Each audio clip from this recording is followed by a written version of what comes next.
ये कहानी है रामपुर नाम के एक छोटे से गांव की, जहां शाम होते ही राजू नाम का एक आदमी अपना ठेला लगाता था। राजू गरीब जरूर था, लेकिन उसके हाथों में ऐसा जादू था कि उसकी चिकन बिरयानी पूरे गांव में मशहूर थी। दोपहर होते ही मसालों की खुशबू हवा में फैल जाती और लोग खुद ब खुद उसके ठेले की ओर खींचे चले आते। एक दिन हमेशा की तरह भीड़ लगी हुई थी। पहला ग्राहक खाते हुए बोला, अरे राजू भाई, तुम्हारी चिकन बिरयानी खाकर तो मन एकदम प्रसन्न हो जाता है। सच में भाई, इतना तीखी और मसालेदार चिकन बिरयानी तो हमारी बीवी भी नहीं बना पाती। तुम तो उसे भी पीछे छोड़ देते हो। अरे भैया, ऐसा मत बोलो। अगर भाभी ने सुन लिया ना तो घर में सूखी रोटी भी नहीं मिलेगी तुम्हें। अरे ये तो और भी अच्छा होगा, फिर तो हम रोज तुम्हारे हाथ की बिरयानी खाने आएंगे। सब जोर जोर से हंसने लगे। ऐसे ही हंसी मजाक और खुशियों में राजू के दिन कट रहे थे। उसका ठेला ही उसकी दुनिया था। लेकिन एक दिन कुछ अजीब हुआ। राजू ने रोज की तरह दोपहर में ठेला लगाया। गरम गरम चिकन बिरयानी तैयार थी। मसालों की खुशबू भी पहले जैसी ही थी। लेकिन शाम होने लगी और एक भी ग्राहक नहीं आया। राजू मन ही मन बुदबुदाया, अरे ऐसा तो पहले कभी नहीं हुआ। आज सारे गांव वाले कहाँ चले गए? तभी उसका पुराना ग्राहक मुकेश वहां से गुजरता दिखा। राजू तुरंत उसके पास गया। अरे भाई मुकेश, तुम्हारा तो दिन अधूरा जाता था मेरे चिकन बिरयानी के बिना। आज क्या हो गया? कहाँ गायब थे? भाई राजू, नाराज मत होना, लेकिन गांव में एक नया चिकन फ्राइड राइस का ठेला शुरू हुआ है। तो वो फ्राइड राइस के साथ रुमाली रोटियां भी देता है और उसकी फ्राइड राइस के साथ वो रोटियां इतनी बढ़िया लगती हैं कि पूछो ही मत। सारे गांव वाले वहीं जमा हैं। ये सुनते ही राजू का चेहरा उतर गया। उसने चुपचाप अपना ठेला समेटा और घर की ओर चल पड़ा। रास्ते में उसका दोस्त बिरजू मिल गया। अरे राजू, इतना मुंह क्यों लटकाया है? क्या हुआ? राजू ने सारी बात बता दी। अरे यार, इतना परेशान क्यों हो रहा है? कुछ दिन लोग फ्राइड राइस खाएंगे, फिर वापस तेरे पास ही आएंगे। तेरे हाथ का स्वाद कोई नहीं भूल सकता। राजू ने हल्की सी मुस्कान दी, लेकिन दिल में चिंता अभी भी थी।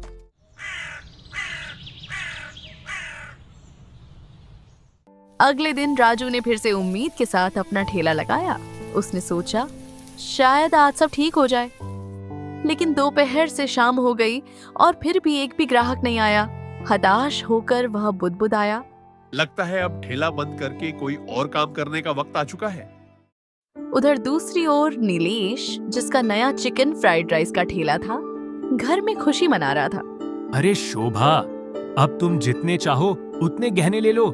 हमारा ठेला अब गांव में नंबर 1 है। सच में जी, अब तो मैं सोने का हार जरूर बनवाऊंगी। उधर राजू उदास होकर घर पहुंचा। उसकी पत्नी नीता ने उसका चेहरा देखा और समझ गई कि बात गंभीर है। राजू जी, हिम्मत मत हारिए, ये मेरे सारे गहने बेच दीजिए और आप भी फ्राइड राइस बनाना शुरू कर दीजिए। शायद हमारा ठेला फिर से चल पड़े। नहीं नीता, ये तुम्हारे मायके की निशानी है। मेरे लिए गहनों से ज्यादा आपका सपना जरूरी है। आखिरकार राजू ने गहने बेच दिए और पैसों से फ्राइड राइस का सामान और एक बड़ा तवा खरीद लाया।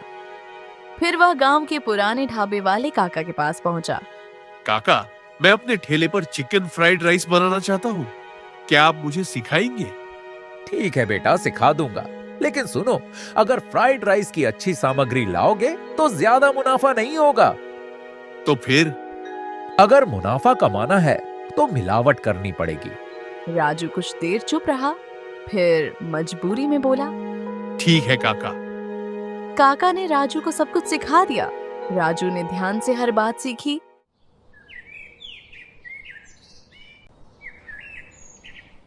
अगले दिन उसने ठेले पर बड़ा सा बोर्ड लगाया, चिकन फ्राइड राइस। ये देखकर उसके पुराने ग्राहक दौड़े चले आए। अरे राजू भाई, तुम भी फ्राइड राइस बनाने लगे? हाँ भैया, आज से बिरयानी के साथ गर्मा गर्म फ्राइड राइस भी मिलेगा। तो जल्दी लगाओ प्लेट, बहुत भूख लगी है। राजू ने फ्राइड राइस परोसा। लोगों ने खाते ही कहा, वाह, मजा आ गया। धीरे धीरे फिर से उसके ठेले पर भीड़ लगने लगी। राजू के चेहरे पर खुशी लौट आई, लेकिन उसे नहीं पता था कि वही मिलावट जल्द ही उसे एक बहुत बड़ी मुसीबत में डालने वाली थी। 2 दिन तक सब कुछ ठीक चलता रहा, लेकिन तीसरे दिन जब राजू ठेला खोलने जा रहा था, तब उसने देखा कि नीलेश के ठेले पर भारी भीड़ जमा दी। 2 सूट बूट पहने आदमी जांच पड़ताल कर रहे थे। राजू उत्सुकता से पास गया। एक आदमी जो फूड इंस्पेक्टर था सख्त आवाज में बोला, नीलेश, तुमने अपने फ्राइड राइस में मिलावट की है। इसी वजह से गांव के कई लोग बीमार पड़े हैं। नहीं साहब, मैं तो अच्छी सामग्री से बनाता हूँ। झूठ मत बोलो, हमने तुम्हारी जांच की है, उसमें साफ मिलावट पाई गई है। नीलेश चुप हो गया। पुलिस आई और उसका ठेला भी जब्त कर लिया गया। उसे थाने ले जाया गया। यह सब देखकर राजू के पैरों तले जमीन खिसक गई। हे भगवान, अगर मेरी भी जांच हो गई तो? डर के मारे वह सीधे अपने दोस्त बिरजू के खेत की ओर भागा। बिरजू खेत में हल चला रहा था। अरे भाई, मुझे कहीं छुपा ले, मैं बहुत बड़ी मुसीबत में फंस चुका हूँ। अब क्या हो गया? ठेला तो अच्छे से चल रहा था ना? राजू ने घबराते हुए सारी बात बता दी, काका की मिलावट वाली सलाह और आज की कार्रवाई। बिरजू ने गहरी सांस ली। अच्छा हुआ तुमने आज ठेला जल्दी शुरू नहीं किया, वरना तुम भी पकड़े जाते। अब मैं फ्राइड राइस नहीं बना सकता, मुझे फिर से अपनी पुरानी चिकन बिरयानी ही बनानी पड़ेगी। तो इसमें बुरा क्या है? गांव में दूसरा ऐसा ठेला भी नहीं है। तुम्हारी बिरयानी पहले भी खूब चलती थी। यह सुनकर राजू के चेहरे पर हल्की मुस्कान आ गई। सही कहा भाई, कल से फिर वही पुराना स्वाद लौटेगा। राजू को नहीं पता था कि उसकी असली मुसीबत अब शुरू होने वाली थी।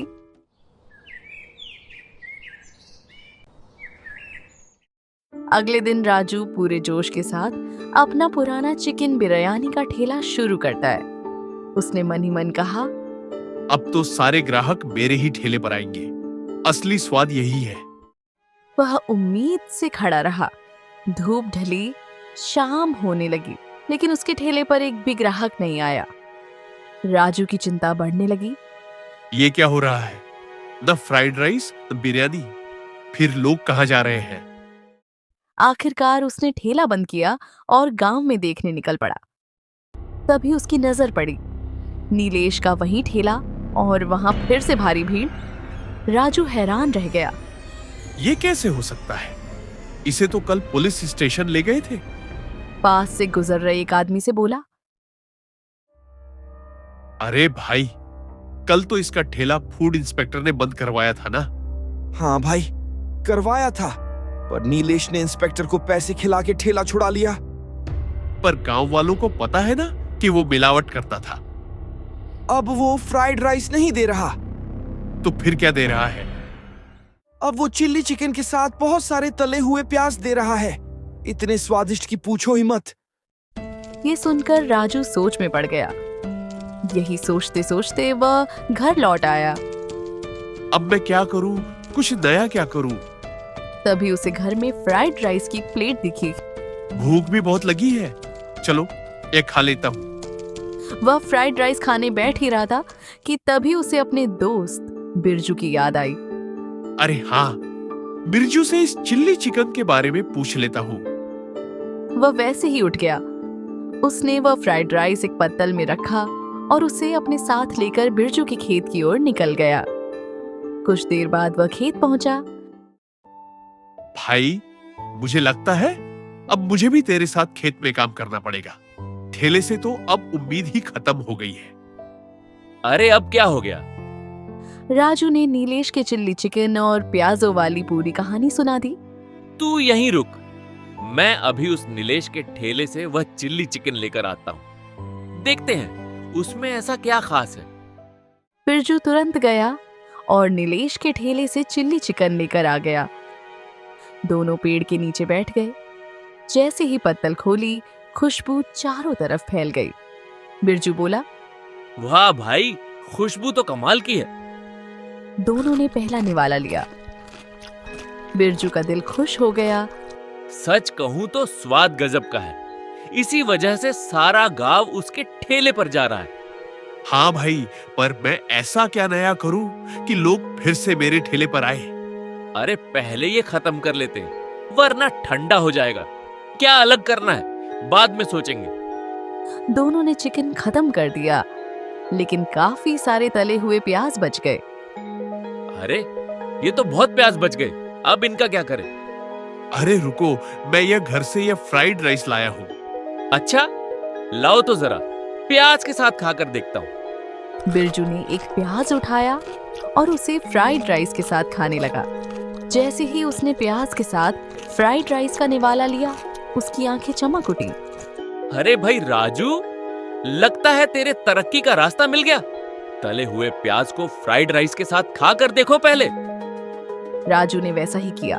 फ्राइड राइस का एक टुकड़ा और थोड़ा तला हुआ प्याज। जैसे ही उसने खाया, वह चौंक गया। अरे वाह, प्याज से तो अलग ही स्वाद आ गया। बस अब तू फ्राइड राइस में ऊपर से ये तली हुई प्याज लगाकर बेचना शुरू कर, स्वाद 2 गुना हो जाएगा। और मैं इसमें थोड़ा बटर भी डाल दूंगा, तब तो स्वाद और भी बढ़ जाएगा। तो फिर तैयार हो गई नई dish, onion butter fried rice. अब होगा हमारा असली कमबैक। पूरा गांव देखेगा असली स्वाद क्या होता है।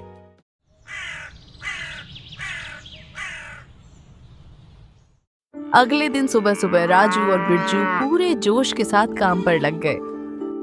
बिरजू अपने खेत से ताजा प्याज की टोकरी भरकर लाया, जबकि राजू घर पर खुशबूदार बटर फ्राइड राइस तैयार करने में जुट गया। भाई, आज ऐसा स्वाद बनाते हैं कि पूरा गांव याद रखे। हाँ, आज या तो जीतेंगे या फिर हमेशा के लिए हार मान लेंगे। दोनों ने मिलकर अनियन बटर फ्राइड राइस तैयार किया और ठेला उसी पुरानी जगह पर लगा दिया।